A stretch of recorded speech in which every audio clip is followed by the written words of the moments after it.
안녕하십니까. 제 대학 때부터 저를 지도해 주시고 제가 많은 것들을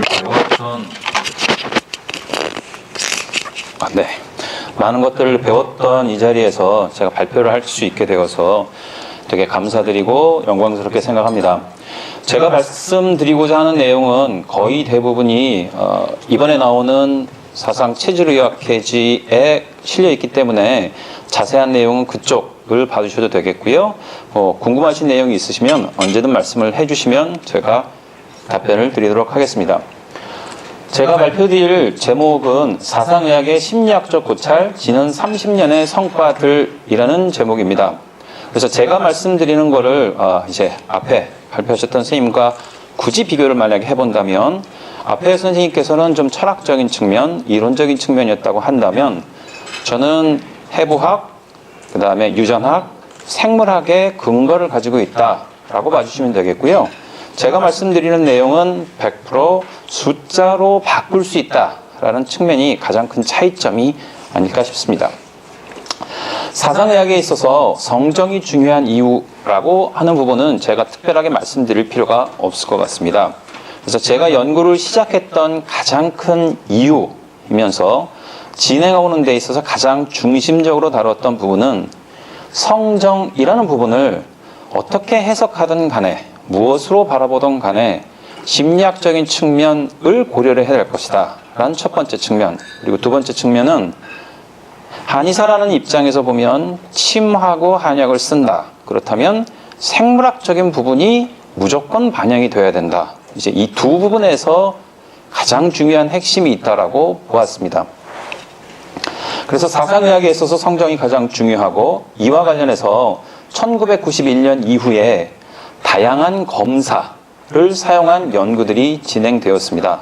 여기서 말씀드리는 내용 중에 검사라는 부분의 이론을 말씀드린 이유는 서양의학 내지는 양방 내지는 서양 심리학에서 나오는 모든 검사들은 자신만의 고유한 이론을 토대로 하고 있습니다. 그렇기 때문에 어떤 검사를 썼던 어떤 이론을 썼던 저희 거를 100% 설명할 수는 없다고 생각을 했습니다. 다만 비슷한 점을 찾아낼 수는 있겠고 어느 방향으로 가야 될지는 알 수 있다고 생각했습니다. 선행 리뷰들을 통해서 이론적 발전이 진행되었는데요. 지금껏 발표되었던 리뷰 논문은 2004년에 한 편, 2009년에 한 편, 그리고 2015년에 한 편이고 이런 내용에 있어서 히포크라테스, 아이젠크, 그레이나 클로닌저의 이론들과 비교가 되었습니다. 그래서 이러한 과정들을 통해서 차이점뿐만 아니라 유사점에 대해서도 검토가 되었었고요. 이러한 연구들을 종합해보고 어느 방향으로 가야 될지에 대해서 고민을 해보게 되었습니다. 오른쪽에 있는 그림들은 히포크라테스, 아이젠크, 그 다음에 그레이와 클로닌저의 사진입니다. 일단 히포크라테스와 게일러는 사체액설에 대해서 이야기를 했었습니다. 지금도 어떻게 보면 19세기 말까지도 게일런과 히포크라테스 의학은 서양의학의 중심 텍스트북으로 사용되었습니다. 그래서 담즙질과 우울질이라고 말하는 굳이 저희와 비교를 만약에 꼭 해야 한다면 서양인과 소음인과 비슷하다는 담즙질과 우울질에 대해서 논의를 하였었습니다. 이제 그 이후에 한스 아이젠크에 있어서 펜테오리라는 걸 기준으로 해서 이야기가 됐는데요. 아이젠크는 서양 의학 내지는 심리학에 있어서 생물학적인 기반으로 숫자로 통계로 분석할 수 있다는 부분을 잡은 최고의 지성인이라고 이야기가 됩니다. 그래서 이분이 얘기하셨던 건 사이코티시즘이라고 해서 정신병리적인 부분 그리고 외향성과 신경증에 대한 부분을 이야기를 하셨습니다. 그래서 여기서부터 구체적인 내용으로 사체액설을 해석하기 위해서 한스 아이젠크가 시도를 하였고요. 서양 정신과 내지는 심리학, 생리심리에 있어서 가장 주된 부분을 맡아왔습니다. 제프리 그레이는 이와 조금 좀 다른 측면이 있으면서도 거의 그 이론을 발전시켰는데요. 생리심리학이라는 측면을 보신다라고 하면 제프리 그레이의 업적을 넘어갈 수가 없을 것 같습니다. 이분의 가장 특징적인 부분은 심리학적인 측면을 해부학 내지는 생리학적인 측면으로 재해석을 했었었는데요. 이분 이론에 있어서 가장 특징적인 거는 이론을 이론으로 끝나는 것이 아니라 약물에 대한 반응성을 기초로 해서 연구를 해야 된다라는 측면이 상당히 인상 깊게 이야기가 되는 부분입니다. 그래서 이분이 발표하신 내용에 보면 행동 활성화 시스템과 행동 억제 시스템이라고 하는 두 가지 큰 부분으로 나누어 보셨습니다. 보시면서 눈치를 채셨겠지만 이 담즙질, 외향성 내지는 행동 활성 시스템 이거는 비슷한 뉘앙스로 이론이 전개가 되어 있고요. 상호 관련성을 가지고 있습니다. 로버트 클로닌저는 템퍼러먼트하고 캐릭터라는 것에 대해서 연구를 진행을 했었고요. 템퍼러먼트라는 것은 기본적으로 가지고 있는 생물학적인 토대를 가지고 있는 심리적인 특성이라고 봅니다. 강조를 하자면 이쪽 부분은 유전학, 해부학, 생리학 쪽 측면에서 심리학을 봐왔다라고 보시면 될 것 같습니다. 그래서 로버트 클로닌저 같은 경우에는 너벨티 시킹이라는 거하고 하र्m 어보이던스, 한국말로 자극 추구와 위험 회피가 각각 활성 시스템과 억제 시스템을 설명한다 라고 해서 이론을 진행해 왔습니다. 이제 이러한 서양 의학, 예전에 서양 심리학에 있어서 이론과 되게 관련성이 깊고 이것으로서 한국이 가지고 있는 사상의학의 일부분을 설명할 수 있을까라는 측면으로 기존의 연구들을 모아보게 되었습니다. 한국어로 말씀드리면 데이터베이스는 6개의 데이터베이스에서 최근 30여 년간 발표된 논문들을 검색 선정하였습니다. 여기에 있어서 특징적인 내용이라고 하면 사상체질 진단법과 심리검사가 객관적으로 제시된 논문만 포함시켰습니다. 또한 체질별 특성이 구체적인 수치, 평균하고 표준 편차로 제시된 논문만 모았습니다. 제가 어쩔 수 없이 종설과 중례 등은 제외되는데 또한 유형별 분포에 대한 부분은 종합적으로 보기가 어려운 측면이 있기 때문에 제외하였습니다. 그래서 3,000편 정도 검색 초기에 하였고요. 가능성이 있는 건 123편에 대해서 확인을 한 다음에 관련이 없다라고 싶은 거는 빼고 빼먹은 것을 더 추가해서 59편을 놓고 정리를 하였습니다. 59편의 논문에 포함된 피험자는 남자 6천여 명, 여자 6천여 명이었었고요. 알 수 없음이 718명이라고 보고가 되었었습니다. 지금껏 연구에 있어서 45편 정도는 건강한 성인을, 13편은 환자군을 대상으로 했었습니다. 체질 진단의 진단법으로는 QSCC2가 38회, 전문의 진단이 13회 있었고요. 이거 이외에도 여러 가지 방법을 혼합적으로 사용한 내용도 있었습니다. 그래서 제가 말씀드리는 내용이 진리일 수도 있겠지만 진리가 아닐 가능성은 바로 이러한 이유에서 나온다고 말씀드리겠습니다. 진단된 사상체질 그룹별 분포로 보면 개략적으로 말씀을 드리겠습니다. 전체 방법에 있어서 본다면 태양인은 한 2%고요. 소양인 30%, 태음인 한 30% 정도, 소음인 30 내지는 35% 정도로 되었습니다. 그래서 전체 이 모든 방법으로 사용했던 샘플 내지는 QSC2만 봤을 때 이런 식으로 나왔었습니다. 그래서 내용을 요약하는 데 있어서 고민을 여러 가지를 했습니다. 저 말고도 리뷰를 하셨던 분들이 있고요. 그래서 제가 개략적으로 기존의 연구 결과를 토대로 30, 40, 30% 정도로 놓는 것이 일단은 가장 적절하지 않을까 싶어서 뒤쪽에 그림으로 표현할 때도 3대 4대 3 정도로 표현을 하였습니다. 일단 사용된 검사법은 28가지가 있었었고요. 이것을 3개 큰 범주로 나누었습니다. 첫 번째는 종합성격검사, 두 번째로는 정신병리적인 부분을 보겠어 병리검사, 그리고 단편적인 심리 측정과 관련된 검사로 해서 3가지로 나누었고요. 종합성격검사라고 하면 통상적으로 성격검사 내지는 기본 배터리라고 정신과 쪽에서 사용하는데요. 그런데 많이 사용되는 것들을 모아봤습니다. 이게 8가지 정도 됐고요.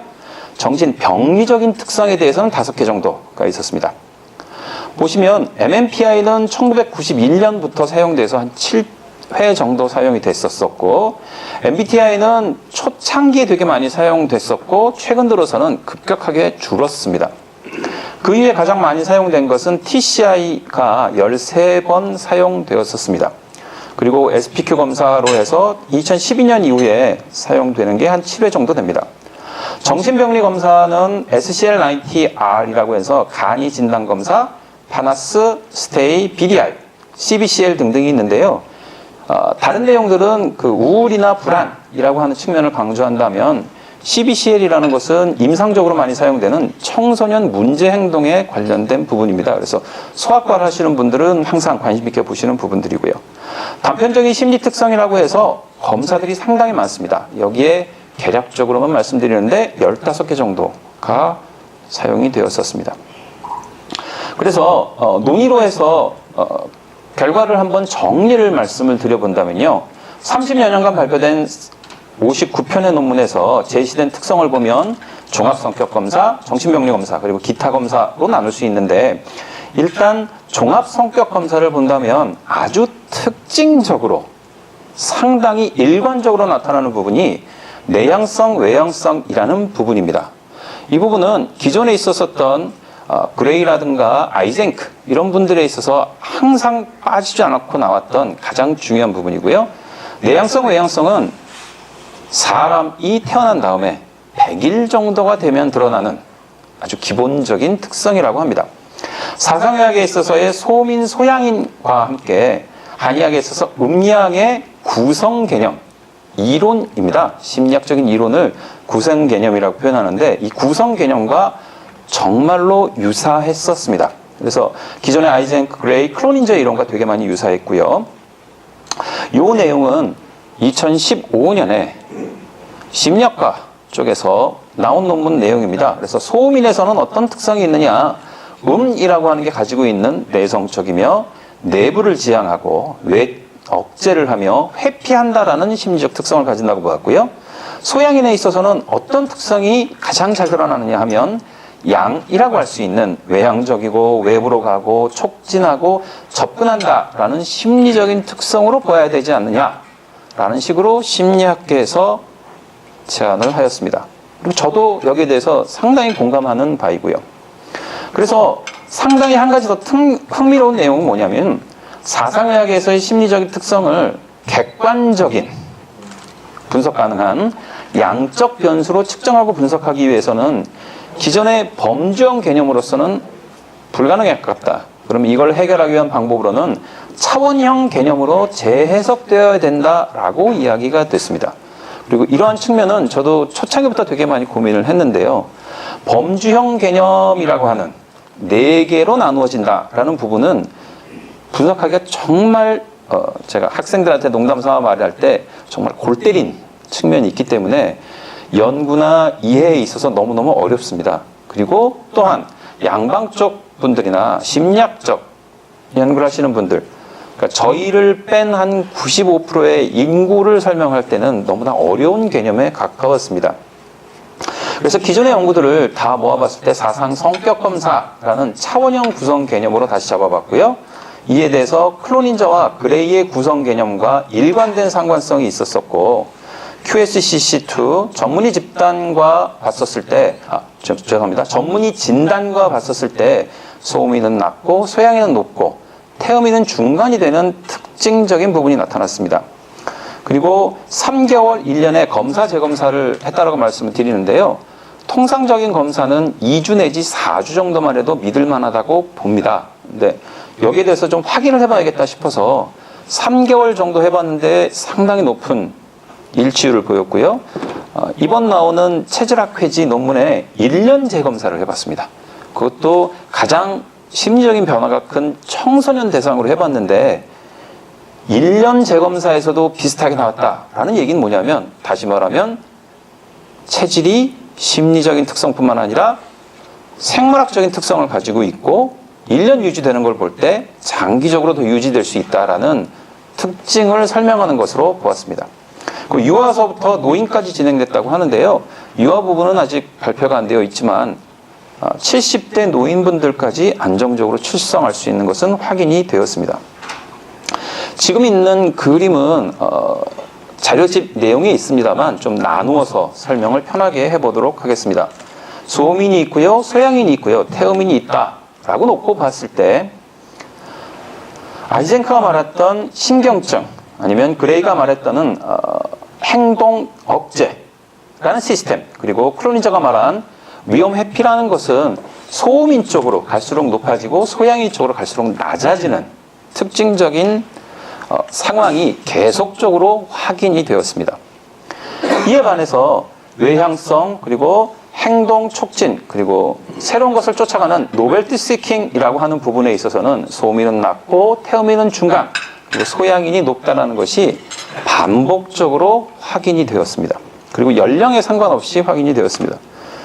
그래서 이 두 가지 내용을 한꺼번에 묶어 놓고, 그리고 여기에다가 SPQ라고 하는 저희의 구성 개념을 가진 검사를 놓고 봤을 때 상당히 맞아 들어가는 부분을 봤습니다. 그래서 말씀드렸듯이 어떤 구조적인 측면을 보았을 때 어떤 디멘저널한 측면으로 보는 게 어떻겠느냐라는 식으로 말씀드릴 수가 있었습니다.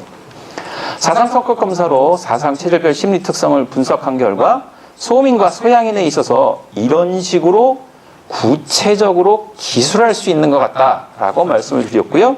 요거는 SCI 논문이라고 말씀을 잠깐 드리는 게 좋을 것 같습니다. 그래서 유러피안 저널 쪽에 퍼블리시가 됐고요. 이렇게 말씀드리는 이유는 뭐 저희 쪽에서 SCI가 중요하다라는 얘기보다는 저희가 양방 선생님들하고 얘기할 때보다 편하게 이야기할 수 있지 않느냐, 이제 그런 말씀 때문에 드립니다. 그래서 이러한 특성이 있다라고 구체적으로 기술할 수 있다라고 말씀드릴 것 같습니다. 두 번째 되는 부분은 앞쪽 부분은 똑같은 부분 내지는 비슷한 부분이라고 말씀드렸다고 한다면 두 번째 부분은 사상의학만이 설명할 수 있는 심리학적인 부분이라고 말씀드릴 것 같습니다. 심리학에 있어서 신경증 내지는 불안은 상당히 중요하다고 다루어집니다. 다만 한의학이나 사상의학에 있어서는 이 신경증이나 불안이 저희와는 상관이 없는, 예를 들어보자면 선생님께서 말씀하신 어떤 인성의 개발 아니면 인성 증진, 마음 공부라고 하는 측면에 있어서 봤을 때는 신경증 내지는 불안이 저희하고는 좀 상관이 없다라고 봐야 된다는 측면이 있습니다. 근데 왜 이 연구가 됐냐면 양방 연구에 있어서는 무조건 신경증 내지 불안이 무조건 들어갑니다. 근데 저희 쪽에 개입을 해보면 이상하게 안 맞는 부분이 있습니다. 근데 그건 저희만 느낀 게 아니고 양방 선생님들도 그렇게 느끼셨습니다. 그래서 그거를 좀 다른 식으로 해석을 해보자라고 했을 때 자율신경에 대한 반응성이라고 한번 재해석을 해봤고요. 이 2016년 논문은 소증에 대한 분석을 토대로 만들어 본 겁니다. 그래서 소음인은 이렇고 태음인은 이런 특성이 있다라고 판단을 했었습니다. 그래서 소음인하고 태음인을 똑같이 이번에는 양측면에 놓고 분석을 해보면 교감신경계의 반응성은 소음인이 높고, 그렇기 때문에 불안이나 우울이 높고요. 부정적 사고가 높다고 보겠습니다. 자료집 드린 거는 제가 좀 잘못된 부분이 있어서 수정되어 있는 부분입니다. 그리고 태음인이라고 한다면 부교감신경계의 반응성이 높고 활발한 소화기능이나 바디매스 인덱스, 긍정적인 사고가 높다고 보겠습니다. 그래서 이 내용을 요약한다면 이런 식으로 보는 게 가장 적절한 표현이 아닌가 싶습니다. 그래서 이렇게 얘기를 한다면 한의학과 서양의학 내지는 심리학과의 다른 점을 말씀드리는 거고요. 앞쪽에 보여드렸던 그림은 비슷한 점 내지는 유사한 점이라고 말씀을 드리겠습니다. 그래서 같은 것과 다른 것, 그 사람들과 똑같은 것, 그리고 그 사람들이 할 수 없는 것이라고 말씀을 드릴 것 같습니다. 그래서 사상체질별 인지 특성을 본다면 다음과 같이 말씀을 드릴 수 있는 부분이 한 가지 더 있습니다. 그래서 처음에 말씀드렸던 부분이 외향성, 내향성에 대한 부분이었고, 두 번째 말씀드린 게 불안에 대한 부분이었다면, 세 번째로 말씀드린다면 인지적 특성에 있어서 다음과 같은 부분이 가장 특징적으로 드러났었습니다. 소음인에 있어서는 높은 스트레스 인지도, 그리고 낮은 정신적 건강과 전체 건강, 그리고 방어 기제에 있어서 높은 회피와 반동 형성, 낮은 통제가 있었었고요. 합리적, 의존적 유형을 선호했고, 스트레스 인지에 있어서는 높은 스트레스 인지, 그리고 자아 정체감에 있어서는 낮은 자기 수용, 성격 강점에 있어서는 낮은 지혜, 낮은 용기, 낮은 정의, 낮은 초원, 낮은 인간애가 있었습니다. 각 부분에 대한 설명은 논문을 좀 보시면서 이해를 하시는 게 좋을 것 같고요. 그리고 레퍼런스가 모두 다 달려있기 때문에 직접 확인하실 수 있으실 겁니다. 소양인은 이와 반대적인 특성을 보였습니다. 낮은 스트레스 인지, 그리고 낮은 정신적 건강. 그러니까 이게 정신적 건강이 여기서 보면 좀 좋다라는 식으로 설명을 해야 될 것 같습니다. 방어 기제에 있어서는 자기 스스로를 방어하기 위해서 행동으로 넘어간다든가 유머를 사용하는 거, 그리고 억압을 덜 사용한다는 게 있었었고요. 의사결정에 있어서는 직관적인 유형이며 스트레스 인지에 있어서는 낮고 뭐 이런 특성들을 보였습니다. 그래서 지금 말씀드린 내용은 앞쪽에서 발표하신 선생님과 굳이 비교를 하자면 저는 귀납적인 측면이고요. 숫자로 증명되는 부분들이고요. 이런 부분들은 제가 말씀드렸다기보다는 과거에 많은 연구들이 단면을 쪼개봤었고요. 이런 걸 하나로 통합해 볼 때 이런 특성이 있다라고 봐야 되지 않느냐 싶었다고 말씀을 드릴 것 같습니다. 이렇게 지난 30년간 발표됐던 사상의학에 대한 59편의 논문들을 분석한 결과 유의한 심리학적인 차이들을 확연하게 있다라고 볼 수가 있었습니다. 그래서 이런 심리학적인 측면을 본다면 사상 연구의 앞으로 방향과 과제가 나올 수 있을 것이고요. 제가 꼭 강조하고 싶은 건데요. 한국적 심리학이 없습니다. 지금껏. 심리학 전공하시는 분들이 맨 나중에 인생의 50대 넘어서 60대 항상 고민하시는 게 한국인들을 설명하는 한국적 심리학에 대해서 되게 고민이 많으신데요. 저희는 이미 가지고 있고 설명을 충분히 하고 있다라고 보입니다. 소음인과 소양인에 있어서는 비스바스 구성이 가장 의미가 있는 것이 아닌가. 그리고 태음인은 그 중간에 위치하고 있고 태음인과 소음인을 구별을 한다라고 했었을 때는 자율신경계의 어떤 반응성 정도로 재해석을 할 수 있지 않은가 싶습니다. 그것이 한의학만이 제시해 줄 수 있는, 사상의학만이 제시해 줄 수 있는 가장 큰 특징이 아닌가 싶고요. 제가 제일 좋아하는 부분이 이 부분입니다.